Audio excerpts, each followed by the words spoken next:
कौन कहता है कि आसमां में सुराख नहीं हो सकता। एक पत्थर तो तबीयत से उछालो यारों। दोस्तों, आज मैं बात करने जा रहा हूं भारत के महान गणितज्ञ श्रीनिवास रामानुजन की, जिन्होंने अपनी 32 साल की छोटी सी उम्र में गणित के क्षेत्र में बहुत सारी अद्भुत खोजें की हैं। दोस्तों, यह बात जानकर आपको हैरानी होगी कि आधुनिक युग के इतने बड़े गणितज्ञ ने कोई भी विशेष पढ़ाई नहीं की। उन्होंने खुद के मेहनत और लगन से यह मुकाम हासिल किया। वे पूरी जिंदगी गरीबी से जूझते रहे, स्कूल के एग्जाम्स में फेल हो गए, जिससे स्कॉलरशिप मिलना भी बंद हो गया और फिर उन्हें पढ़ाई छोड़नी पड़ी।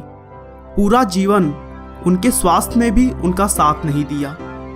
नौकरी के लिए भी उन्हें दर दर भटकना पड़ा, लेकिन ईश्वर पर अटूट विश्वास और गणित में उनकी लगन हमेशा उन्हें प्रेरित करती रही और इतने कठिनाइयों के बाद भी उन्होंने हिम्मत नहीं हारी। आप रामानुजन के टैलेंट का अंदाजा इसी बात से लगा सकते हैं कि सिर्फ 11 साल की उम्र में स्कूल में रहते हुए वे कॉलेज लेवल का मैथ सॉल्व करते थे। सिर्फ 13 साल की उम्र में उन्होंने एडवांस ट्रिग्नोमेट्री को रट लिया और अपनी 32 साल की छोटी सी उम्र में मैथ की करीब 3900 इक्वेशंस की खोज की। इस महान गणितज्ञ के सम्मान में पूरा देश उनके जन्मदिन को नेशनल मैथमेटिक्स डे के रूप में मनाता है। तो आइए दोस्तों, बिना आपका समय खराब किए हम श्रीनिवास रामानुजन के बारे में शुरू से डिटेल में जानते हैं। रामानुजन का जन्म 22 दिसंबर 1887 को भारत के तमिलनाडु राज्य में इरोड नाम के एक गांव में हुआ था। उनके पिता का नाम के श्रीनिवास अयंगर था, जो एक साड़ी की दुकान में क्लर्क के रूप में काम करते थे, और उनकी मां का नाम कोमल तामल था, जो एक हाउसवाइफ थी और साथ ही साथ पास के मंदिर में भजन गाने का काम करती थी। रामानुजन का बचपन ज्यादातर कुंभकोणम नाम की जगह पर बीता, जो कि पुराने मंदिरों के लिए अभी भी बहुत फेमस है और आज भी उनके घर को वहां म्यूजियम के रूप में देखा जा सकता है। बचपन में रामानुजन का बौद्धिक विकास सामान्य बच्चों से बहुत कम था।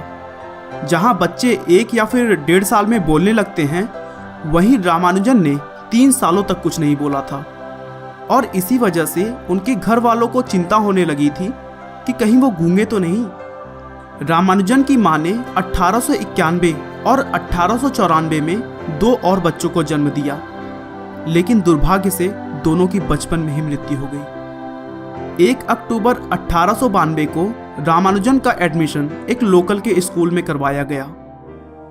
उन्हें पढ़ाई लिखाई का शौक बचपन से ही था और मैथ के सब्जेक्ट में तो उनकी विशेष रुचि थी।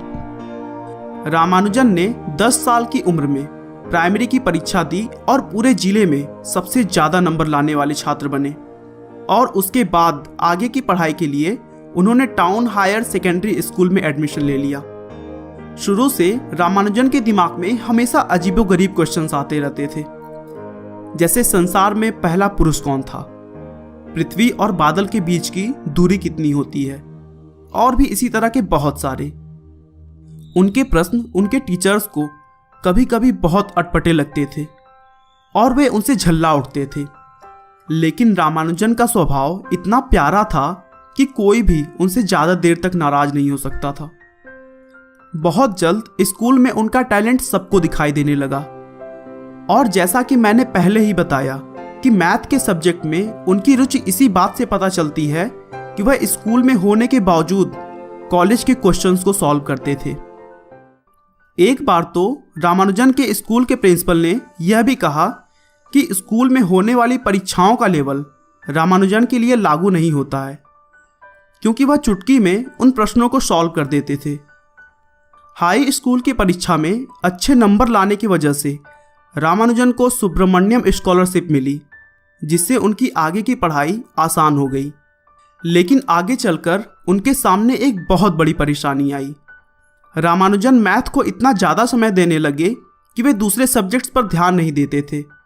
यहाँ तक कि वे दूसरे सब्जेक्ट्स की क्लासेस में भी मैथ के क्वेश्चंस को सॉल्व किया करते थे, और नतीजा यह हुआ कि 11वीं की परीक्षा में वे मैथ को छोड़कर बाकी सभी सब्जेक्ट्स में फेल हो गए, जिसकी वजह से उनको स्कॉलरशिप मिलनी भी बंद हो गई।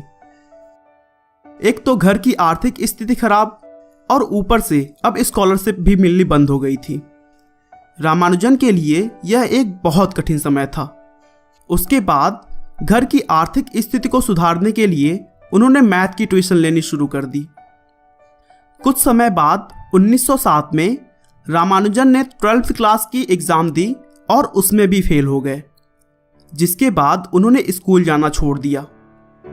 स्कूल छोड़ने के बाद अगले 5 साल का समय रामानुजन के लिए बहुत कठिनता भरा रहा।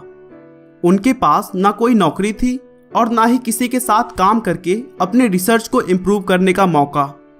लेकिन ईश्वर पर अटूट विश्वास और गणित के प्रति उनकी लगन ने उन्हें कहीं रुकने नहीं दिया और इतनी विपरीत परिस्थितियों में भी उन्होंने अकेले ही अपने रिसर्च को जारी रखा। 1908 में रामानुजन के माता पिता ने उनकी शादी जानकी नाम की एक लड़की से कर दी। शादी के बाद अब वे अकेले नहीं थे, उनकी पत्नी की भी रिस्पॉन्सिबिलिटीज उन पर आ गई थी और इसीलिए सब कुछ भूलकर मैथ के रिसर्च में लगे रहना पॉसिबल नहीं था। इसीलिए वे नौकरी की तलाश में मद्रास आ गए। लेकिन 12वीं की परीक्षा पास ना होने की वजह से रामानुजन को नौकरी नहीं मिली और उसी बीच तबीयत भी बहुत बिगड़ गई, जिससे वापस उन्हें घर लौट कर आना पड़ा। तबीयत ठीक होने के बाद रामानुजन वापस मद्रास आए और फिर से नौकरी की तलाश शुरू कर दी।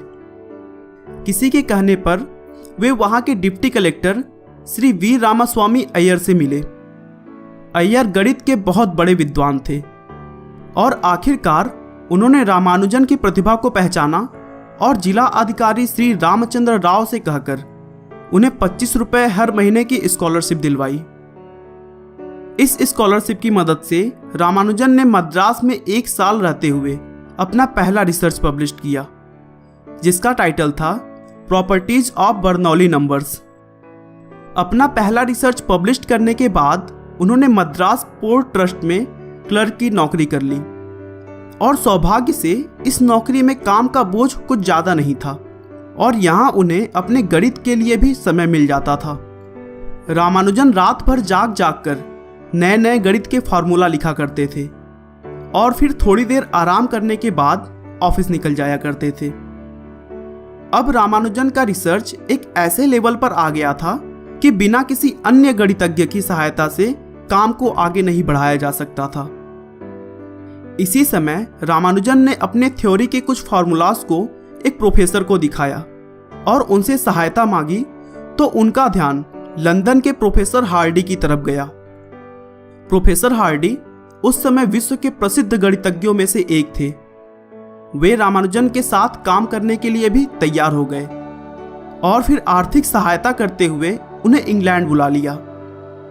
रामानुजन और प्रोफेसर हार्डी की यह दोस्ती दोनों के लिए ही बहुत फायदेमंद साबित हुई और उन्होंने मिलकर बहुत सारे खोजें की। उसी बीच रामानुजन के एक विशेष खोज की वजह से कैम्ब्रिज यूनिवर्सिटी ने उन्हें बीए की उपाधि दी। इसके बाद वहां रामानुजन को रॉयल सोसाइटी का फेलो बनाया गया। ऐसे समय में जब भारत गुलामी में जी रहा था, तब एक अश्वेत व्यक्ति को रॉयल सोसाइटी की सदस्यता मिलना एक बहुत बड़ी बात थी।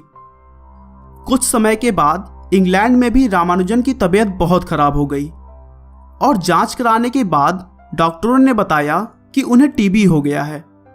उस समय टीबी की बीमारी की कोई दवा नहीं होती थी। अंत में डॉक्टरों की सलाह पर उन्हें भारत वापस लौटना पड़ा, क्योंकि इंग्लैंड का मौसम उनके तबीयत के लिए अच्छा नहीं था। लेकिन भारत लौटने पर भी स्वास्थ्य ने रामानुजन का साथ नहीं दिया और हालत और गंभीर होती चली गई। आखिरकार अपना पूरा जीवन गणित को समर्पित करने के बाद 26 अप्रैल 1920 को 33 साल की उम्र में रामानुजन ने इस दुनिया को अलविदा कह दिया।